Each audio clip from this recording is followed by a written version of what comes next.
Hey everybody, I'm Rousseau and I do a little work here and there. You are watching Raconteur Weekly, and this week we're going back to QB, Puzzle Box number 1, because I've had some time to think about it, and I've come up with a few more ideas, and some other things. We'll get to it. So yeah, like I was saying, I've spent a bit more time with this puzzle. You can probably tell it's a bit more worn than the last time you saw it, but in all, not that bad. I'll probably just keep playing with it to see where the worst wear shows up. Regardless, there are a few issues.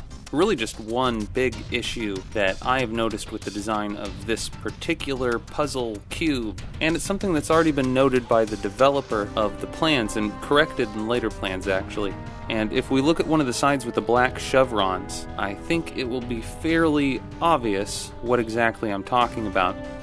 See these margins? Yeah, those are no good because it sort of lets on that this is a box, first and foremost.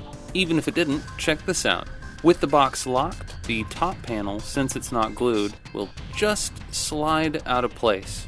And it will do this at any point during the procedure of locking or unlocking the box. Of course, until the very end, it won't come off, but it slides. So my thinking here, and Bruce's thinking as well as it happens, is to bevel all of the sides 45 degrees. Of course, 5 of them get glued together, and the top one would just sit in place, but it would not be able to slide. And this sort of brings us into my other thoughts, which is good because we're basically past all of my issues with the puzzle. See, before I had the dice in the box to begin with, and the idea was the players would have to solve the puzzle, dump the dice out of the box, and then that would do something. They're magic dice, you know. But I thought about it, and that seems a little too obvious to me. I mean, you get a box and it rattles, you know something's in there. But this box is, fairly weighty on its own. I mean, it's more or less 9 sheets of cardstock and a bunch of glue, both super and stick.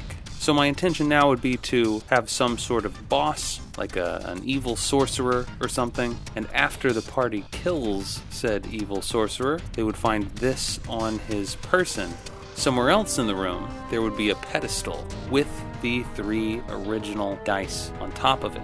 Now, I'm making a lot of assumptions here, but I assume that most Dungeons & Dragons players or most players of tabletop RPGs would see 3D on the top of this and assume it's 3 dice. What type of dice, it does not say. But if they see 3D and they find 3 dice in the room, and those 3 dice are all of the colors that are on this box, I assume, again, that they would be able to make a connection. Of course, if they don't, you just ask them to make a roll. It doesn't matter what exactly they roll, but you tell them you feel like there must be a connection between the dice and this object. And that should spur them on their way. I think other than that, I've made the puzzle easy enough, what with it being color-coded and having arrows to show you which direction to move the panels. But I have thought to take this a little bit further, because as a puzzle, I think it should be a little more puzzling. So again, I had a thought, and right now it's just a thought, it's a little baby thought, but it is that I may make a module based around this puzzle.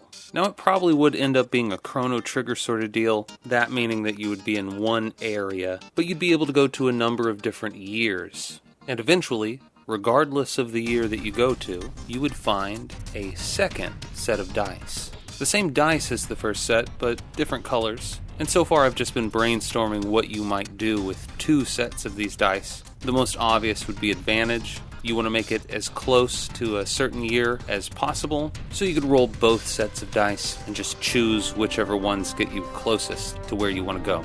The 20s again being centuries, so like 20 would be the 1900s, etc.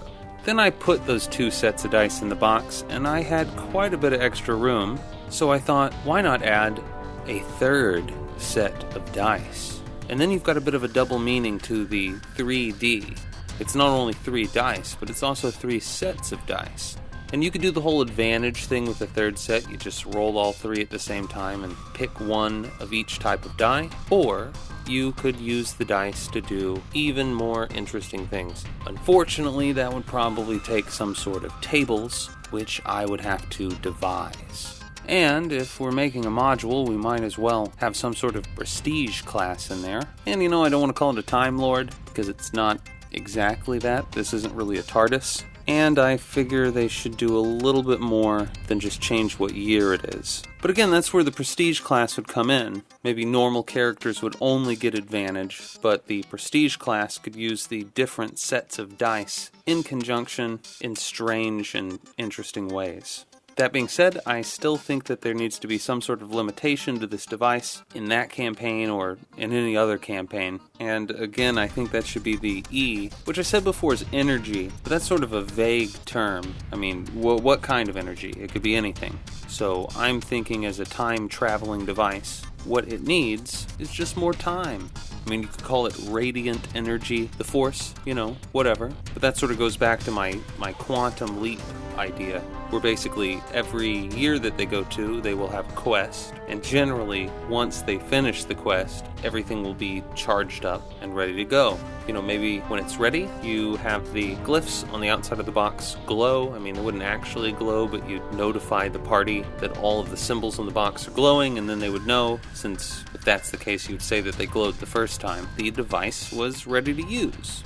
And coincidentally, getting back to the 3 sets of dice thing, this box is almost too small for these 9 dice, but you can fit them in there if you really try. It's a bit of a secondary puzzle if you think about it. The way I do things, I put a D20 in one of the bottom corners and 3 D10s in the other 3 corners. Then I take another D10 and set it right in the middle. Of course, this is where things start to get difficult. That D10 is going to get pushed into one corner by the D20 that's in the bottom. Take the other 2 D20s and put them to the sides. Then put one of the remaining D10s in the larger open cavity where the bottom D20 is, and the other D10 on the smaller side because it'll fit. Then, with a little bit of force, you can close the top. If you got everything in there right, it might not even rattle around, who knows. But yeah, that's a bit of a puzzle. If you want to use the 3 sets of dice, you have to be able to fit them in the tiny box. So yeah, that's my idea. Maybe a module.